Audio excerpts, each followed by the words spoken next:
Hi, my name is Emily. I'm creating this channel because I want to talk about burnout. I want to discuss what it looks like in your life, what you can do to prevent it, and if you're already in the throes of burnout, ways that you can help yourself recover. 2 years ago, I quit a job that I thought at the time was my dream job. I was passionate about the kind of work that I was doing. I was good at it, and I liked the people that I was working with. I frequently pushed myself past what I felt physically able to do, confident that my passion and work ethic would be enough to get me through those times. Unfortunately, I learned the hard way that your body cannot live off of passion and work ethic alone. I learned a lot from having to quit my job and in the months that followed, and I'm here to share with you what I learned to help you either prevent or get through your own burnout. So first I want to talk about what burnout is.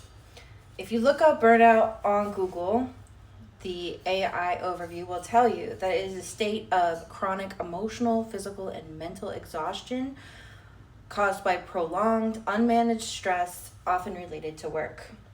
It manifests as deep fatigue, detachment, cynicism, and reduced performance. I was experiencing burnout so severe that I was going to every specialist under the sun trying to figure out what quick fix they could give me so that I could keep up the pace at my job. I kept running into an answer that I didn't like, and that was, you cannot keep up this pace, and if you don't stop yourself, your body will stop you anyway. And that's what it did.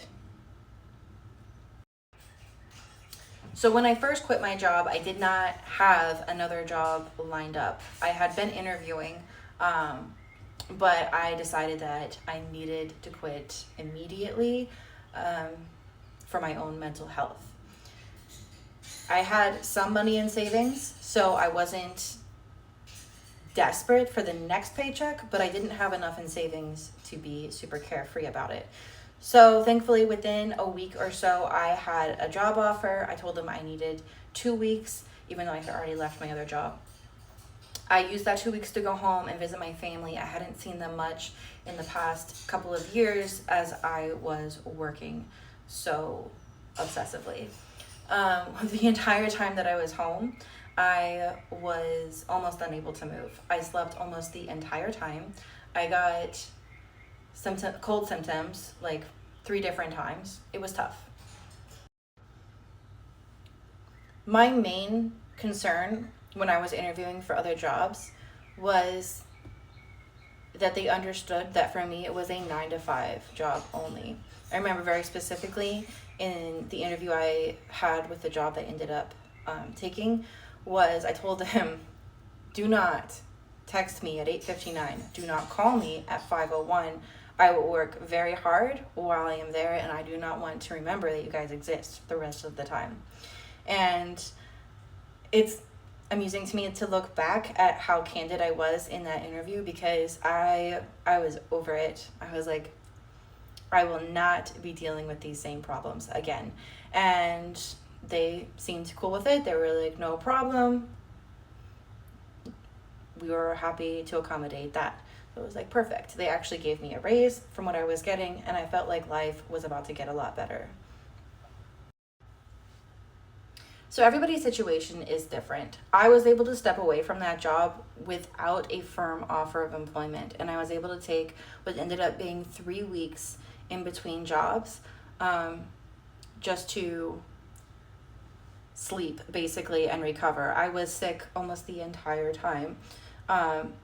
And I didn't really do much of anything fun. It was just cold medicine and sleeping. I couldn't even get on my flight that I had planned to go back home because I was too sick to get onto it. I had to delay it for an entire week. And I pushed back the start date of my new job by an entire week. That's not something that everybody will be capable of managing in their own life. For instance, right now, that's not something that I have as an option to me if I needed to quit my job. I would have to wait for another job offer, and I would have to start right away. But there are some people who have different options, like they can go stay with their family for a while and not have to pay rent, and they may not have certain financial obligations like I had. For instance, I need health insurance for different medical conditions that I've had for many, many years. So I don't have the option to not have health insurance. So that's something that I carry with me all of the time, in all the decisions that I make. Your lifestyle is not going to be the same as my lifestyle.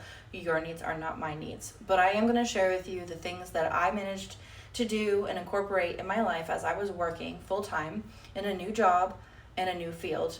And hopefully some of them you'll be able to carry into your own personal lives. Recovery from burnout is a big topic, but there are 3 categories that I think need to be addressed before you can get to the rest of it.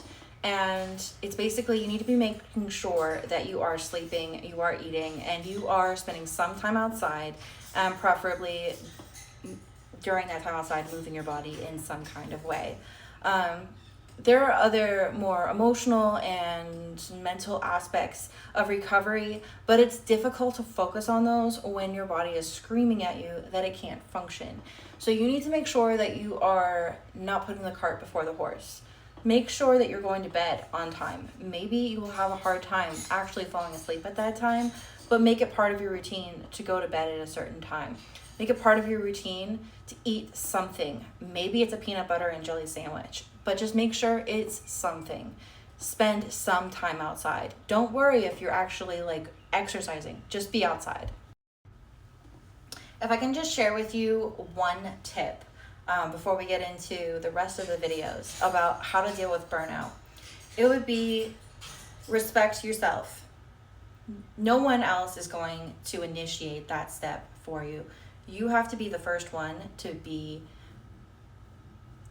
the one to set down the law. You are worthy of respect, and you are the first person that needs to show your own self-respect. Your body deserves rest. Your body deserves time to rejuvenate. Your body deserves time to enjoy being alive. If you're feeling guilty about any of those things, you need to take a step back and think about who really matters in this equation. And I can promise you, it's not your boss. So thank you for watching this first video. Keep a lookout for the next videos coming up. And if you have any questions or any suggestions, please drop them in the comments. I'm really excited about taking you through my journey and hopefully inspiring or helping those of you out there that are experiencing signs of burnout. You're not alone. This is not your fault. You will get through this, and I am here for you.